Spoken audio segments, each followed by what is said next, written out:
Dude, what player base is larger? Ultra skilled, masters, or random casual golds? So why balance the game for a small clique of people dumping their lives into the game when you can make the game more fitting for the larger audience of normal people who have to work daily and don't have 5,000 hours to up their aim and game sense? Well, this is a take that I get quite often where people like to believe that the game should be balanced around gold players, so just like I did the other day where I dismantled 5v5, I will now dismantle the idea that balancing around the majority of the player base is a good idea, when in fact, it's a terrible idea. Okay, I'll explain this in the best way possible. Overwatch is inherently a competitive game. There's a big focus on the ranked mode. We had the Overwatch League, things like that. People might say I play it casually, but you can play Valorant and Counter-Strike casually. That doesn't mean those games aren't still competitive. Anyway, here's the actual point of this video. A lot of people like to say that balancing around the majority of the player base makes the most sense because it keeps the majority of the players happy. It keeps the largest segment of the player base having a good time. This is one of the most terrible takes I've ever had, and clearly shows a very large misunderstanding of the point of a ranked mode in the first place. The point of a ranked mode is to get better. You're competing against people of your skill level to try and prove that you are better than those players and to rank up. That is literally the point. Therefore, if the game is balanced around the gold players, the moment you get above gold, say plat, when you rank up into plat, the things that are balanced for the gold players are obviously now behind you and are being abused in plat. Because, let's say, a plat player or a gold player can't play Widowmaker very well. Gold players aren't very good at playing Widowmaker. Okay, well, Widowmaker gets a lot of buffs and she gets changed so that she's viable in gold. Okay, well, gold players aren't very good. So, the moment you get to plat, where the players are a little bit better than the gold players, well, now you've got a big problem, because they're better at playing Widowmaker. And now Widowmaker's got a bunch of unnecessary buffs that those plat players are abusing, making her even more difficult to play against, because she's balanced for worse players, making her better for no reason. She has easier value for less effort. Now imagine you're playing in a Grandmaster lobby where Widowmaker is balanced for gold players. And you can kind of see why everyone currently hates Widowmaker and has done so for the last 8 years. It's because the hero is bullshit. It doesn't make sense. She's way too easy value for how simple she is to play in a majority of cases. Widowmaker has a big issue where she doesn't even need to be killing people to get value, because the threat of potentially getting one shot and losing the fight is greater than the risk of trying to actually peek the angle and kill her. Therefore, you should just never try and take a sight lane with a Widow on it, because it's never worth the risk. That is inherently problematic, because the entire point of the game is about controlling the map and things like that, and if Widowmaker can easily control the map very easily by herself, then you get a big issue where every game would just turn into a Widowmaker fest, where it's whoever's Widowmaker is better wins, because they would provide more map control by default because their character's better at doing so. And would you look at that, every poke meta under the existence of Overwatch has almost always included a Widowmaker being the sole reason why people win or lose games in those metas. That is insanely problematic, and it is that way because the game is balanced around the gold player. Now imagine the game was balanced around the GM player. There is still things for gold players to do. Just because the game is balanced around GM players does not then mean that you as a gold player don't get to do anything anymore. It doesn't mean you don't get to have fun. Ana would likely remain very similar to how she is now. Bap would just get a couple of nerfs. Who cares? Mercy would likely get mega buffed. Moira would likely get reworked and be buffed. Things like this. Soldier would likely get buffed. These heroes that are generally terrible in the higher ranks would likely get better because they suck in the higher ranks. Meaning that there is a larger variety of heroes that you can play across every rank. Whereas if you balance the game around the gold player, you might be able to play every hero in gold at a gold level, but the moment you hit diamond or masters or grandmaster, there is a very strict meta on what's playable, because the actual game balance is completely broken above the level that you balance for.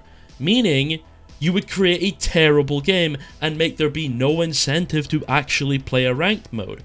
Why would you play a mode where the incentive is to get better at the game and rank up, if getting better at the game and ranking up made for a worse experience due to a more bad balance experience? It doesn't make sense. The game being worsely balanced is not an incentive to get better at the game. It's the opposite. You may as well just not even have a ranked mode at that point. Okay, this is usually the segment where people are gonna be like, well, it affects the majority in the way that they don't want to play the game anymore because their hero is unviable at their rank. Okay, let's get into some objective reality really quickly, because it seems that some of you aren't living in it. Basically, in Gold, nobody is playing the game correctly at all. It's why in Overwatch 1, Double Shield was oppressive in GM and never seen in Gold. It's why Goats was oppressive in GM and never seen in Gold.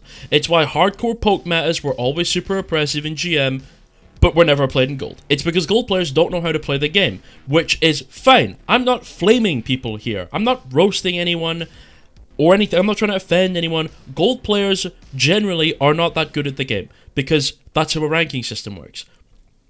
Anyway, if you are a Gold player, and the game is balanced around a GM player, you likely wouldn't even realize unless your goal was getting better at the game.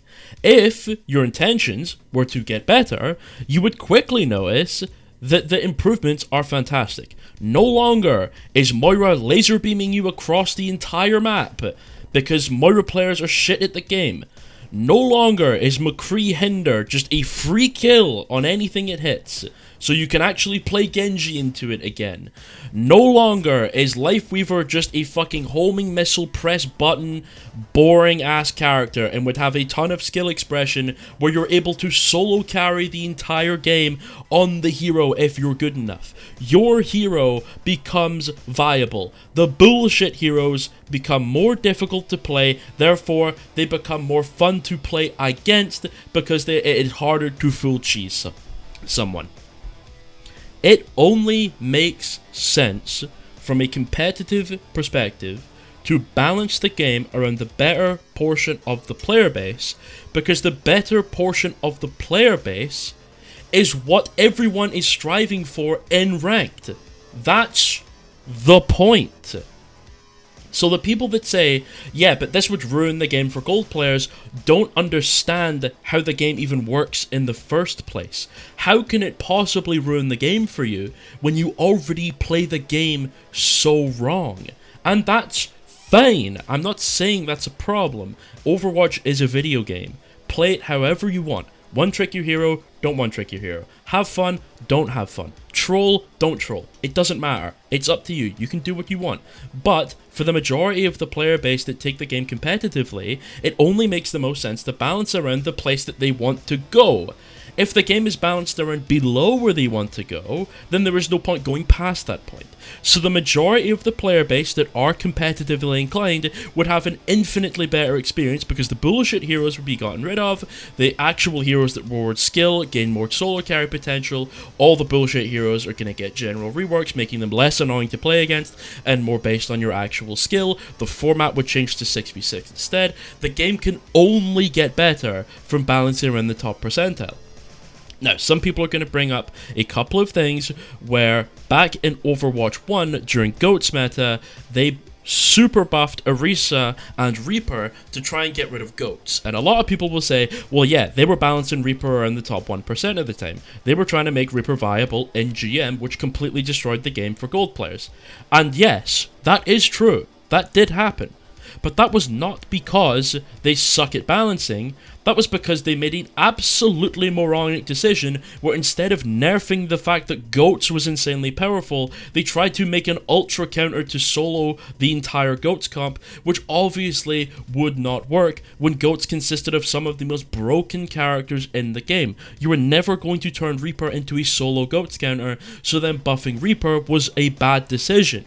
Reaper was not balanced around the top 1% for GM. He was in fact not and there was no evidence to suggest so. They made a large balancing error. In comps where Reaper was a playable hero, Reaper was fine in Grandmaster. He was only not fine against Goats. But guess who else wasn't fine against Goats? Literally every DPS in the game that wasn't Sombra. So that's not an argument. I said you were right, but I was trolling. You're wrong. Right, this is a pretty niche argument, so I'll spend like a minute on it. Basically, if you made one of the heroes that makes the game competitively unviable because they are inherently bullshit, well then I'm sorry, like that's just the reality of the world. It's better for the competitive integrity of the game that your hero be changed. But I understand, if I was a Widowmaker player and they were like, yeah, we're hard changing Widow, she doesn't work, she's just terribly designed, I'd be like, fuck yeah, I get it. But the Widowmaker players that have been playing her for 8 years are gonna go, what the fuck is this? My hero doesn't do what she did before. That's bullshit. And I agree. That would be annoying, but look at it this way. If the game was actually well balanced at the start, and the character design was good from the start, we never would have had this situation in the first place. Widowmaker is inherently bullshit, and every Widowmaker player on the planet can agree with that, at least every single one with a brain. So, if you are part of the player base that unfortunately would get your hero rework due to the hero being kind of bullshit, well then, I'm sorry, that does suck, but it is for the greater good of the ranked mode, because that's what the game is built for, unfortunately. Though, I'm sure the dev team would do a great job keeping the hero's identity, like they did with the Hog rework. I mean, that was ultra successful, right? And it went super good, and the hero is exactly the fucking same. So, at the end of the day, you're probably going to end up with the same fucking hero anyway, so who cares? Alright, here we go. Why gold players want this? This might seem like an interesting argument, because I just argued why gold players wouldn't want this, but I'm going into why they do. If you go back to my video where I say, it's actually called Casual Players Love Competitive Design, which they do by the way, go into the comment section of that video, and I would say over half of them are casual players going, yeah, I like playing Tracer, and I fucking hate when McCree hinders me. Or people are like, yeah, you know what, I really do like playing Ana, and I just fucking despise when Moira fades into the backline and starts sucking me to death. Or the Genji player's like, yeah, I fucking hate when I blade and everything gets scissored. That shit's lame. Or the Ryan player's like, yeah, I love playing Reinhardt, but I fucking hate when they pick a Risa, and I'm just like perma-stun locked in the corner. But these characters are all balanced for the gold players. All the gold players can play these heroes effectively and make them work in gold, because the game is balanced for those players. So, what do you get when you start balancing for the higher end of the player base and not the gold players?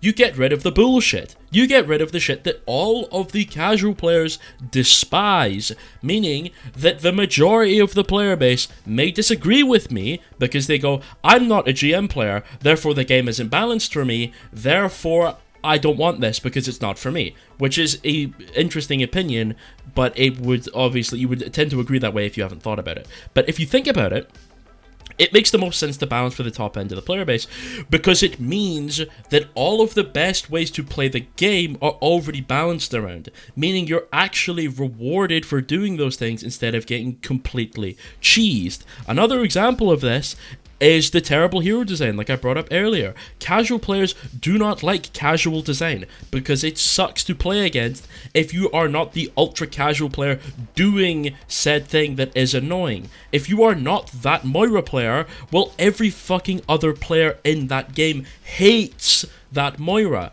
because the character is badly designed and annoying. If you balance around the GM player, you don't get that annoying hero design. You don't get that bullshit hero that does everything all the time because the gold player isn't good enough to do it without all those resources that the character gets by default because they're designed that way. You get rid of all of that and replace it with pure skill expression. You get Genji, you get Tracer, you get Ana, you get Lucio, you get Winston, you get Reinhardt, you get all the heroes that people love because those are the heroes that require a lot of skill expression in the game to be successful with, but are still fun to play at their core because they are well designed. Gold players argue against this insatiably, like zealots. They despise the idea of balancing around the GM player or the top 500 player because they themselves are not that, but they have yet to actually think about what that means for them. They can only get a better experience out of that. That is it. They cannot physically get a worse experience if the game is actually balanced well. So, all of the players that argue against my point of the game should be balanced around GM players are arguing against themselves, and therefore their argument becomes irrelevant. Because a majority of the player base, if not basically everyone, would agree with me when I said all of those heroes are bullshit and bad for the game and I don't like them. Well, guess what? So don't the GM players, and therefore if the game was balanced around them, it would be gone. You would get a better experience out of it, if you think about it. So instead of just blanketly disagreeing with me because I say you should balance around the top 1%, and if I'm not part of the top 1%, then I disagree with him, instead of doing that, actually think about the argument for longer than 5 seconds, and you'll quickly realize, oh shit, actually, this is way fucking better. Because guess what? Yes, it is. That's why there's still games like fucking Valorant and games like Counter-Strike, because they're balanced around their professional players and their high-ranked players. At least Counter-Strike is. I don't know fully about Valorant, but a lot of Valorant players I know say it is, so I'm gonna believe that. But if that's wrong, then disregard that. Anyway, goodbye, guys. Have a good day, okay? Bye-bye, bye-bye, goodbye, goodbye.